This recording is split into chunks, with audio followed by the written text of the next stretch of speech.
You know what?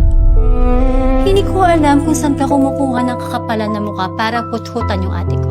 I wonder kung anong pinakain mo sa kanya. Dr. Clark, respeto at pagmamahal. Iyan ang pangako ko sa iyong ama at sa sarili ko. Umaasang isang araw, magiging maayos ang lahat. Magiging maayos tayo. Makakalimutan mo rin siya. Hindi ko na namalaya na unti-unti ko na palang nakakalimutan ang sarili ko, ang ambisyon ko.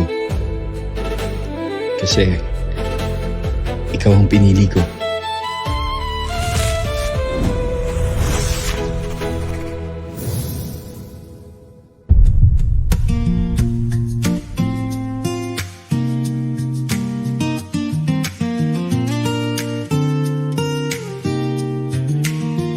Sa lamesa ay dalawang tasa.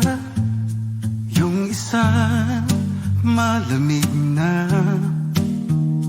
Nasa gilid ang lumang sulat mo. Di ko na binabasa. Nasanay akong hintayin ka kahit wala ka na.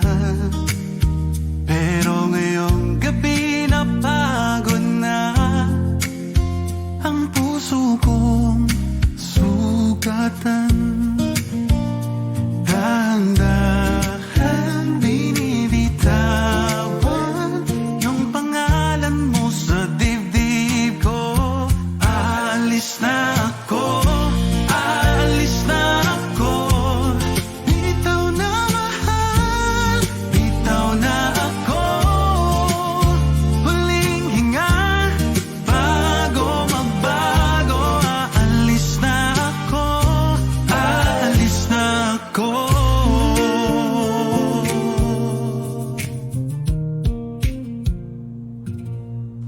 Yeah, Nads. Yeah. See you, girl. Ay, nako, dami nating pagkakwentuhan. Tina, tingnan mo to. Tingnan mo, finally. Oh, Nagawa ko Okay, na, girl. natapos ko na yung research ko. yeah. Okay. Papunta na Check ako. mo lang. Tina. Dali ayan Akala ko talaga nung una, mali yung Okay. ginagawa kong equation. Yung formula, kasi sabi kasi ni Doc, Miko. ano to? Okay. Yeah, bye, Miko. Bye. Bye. Yeah, papunta na.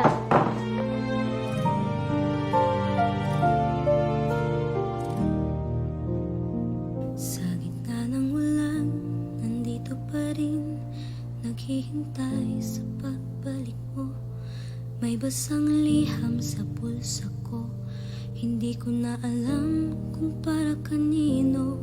Ilang beses kong tinawag ang pangalan mo, pero nag-iba na ang tono sa bawat patak. Lumalalim ang sukat, inaalala ang mga pangako. Kung babalik ka pa, sabihin mo na para hindi na ako aasa pa. Kung bibitaw ka na, sabihin mo na bago tuluyang maturog Diyos ko. ako.